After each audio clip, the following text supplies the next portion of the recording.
Здравейте, името ми е Мартин Костов. Работя в Novarto като Project Manager. Моите задължения накратко са да осигуря плавно и успешно преминаване през всички фази на проекта, както и да гарантирам навременното му приключване с необходимото качество. Също така ръководя екип от няколко човека. В компанията съм от 11 години. Всичко започна с едно интервю на Терминал 2 на летище София с Борислав Минков, собственикът на Novarto. Преди около 3 години напуснах фирмата. Бях прекарал около 8 години в Novarto и исках някаква промяна. По това време Novarto все още не разработваше собствени продукти или поне не толкова колкото в момента. Исках да натрупам опит и в продуктова компания. Защо се върнах? Най-адекватният отговор е защото Novarto е Novarto. Но само Novartians ще ме разберат. Върнах се, защото работната среда е уникална, проектите са големи и интересни, на практика предлагат неограничени възможности за развитие. Започнах в компанията като Senior Developer, след което се преквалифицирах към Project Manager. Съответно успях и да се сертифицирам като PMP, Project Manager Professional и като Scrum Master. Но за мен това не е повишение, то просто е преквалификация, тъй като програмистите и ръководителите на проекти, те просто имат различни задачи по проекта. Ако говорим за това, че ръководя екип, вероятно това е поради факта, че съм от почти самото начало в Novarto.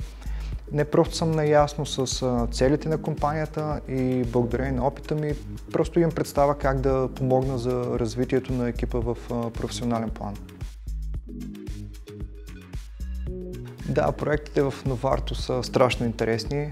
Аз лично съм работил по проекти в IT сектора, автомобилната индустрия, хранителната индустрия, здравеопазването. Вероятно има и още, 11 години не са малко време. Предизвикателства винаги има. Това е едно от нещата, за които човек може да разчита, че ще има в Novarto. Всеки проект е уникален, всеки клиент е уникален. И тази безкрайна комбинация от клиенти и проекти създава безкрайно много уникални предизвикателства.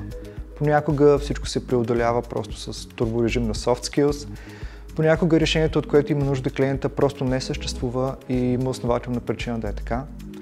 И тук нашата работа е да направим невъзможното. И сме го правили неведнъж и продължаваме да го правим.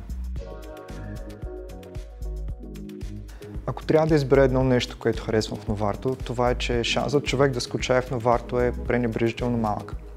Разбира се, трябва да спомена и колегите. Истината е, че Novarto е Novarto благодарение на страхотните колеги, с които винаги е удоволствие да се работи. Преди малко споменах и проектите. Не знам къде другаде бих имал възможност да работя за толкова интересни и наистина значими проекти. Проекти, които засягат милиони хора по целия свят. И обичам този момент, точно след края на проекта, когато погледна назад във времето, преди началото на проекта и просто забележа разликата, колко по-опитен съм сега. Възможността за израстване с всеки един проект е огромен плюс за мен, защото винаги искам да съм по-добър. Наскоро се изместих да живея във Валенсия, но въпросът дали да остана в Novarto въобще не беше на дневен ред.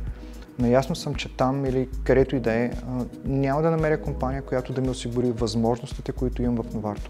Това интервю е 2 дена след първият ни тимбилдинг в Гърция за годината. Изкарах се страхотно и нямам търпение за следващият по-късно тази година.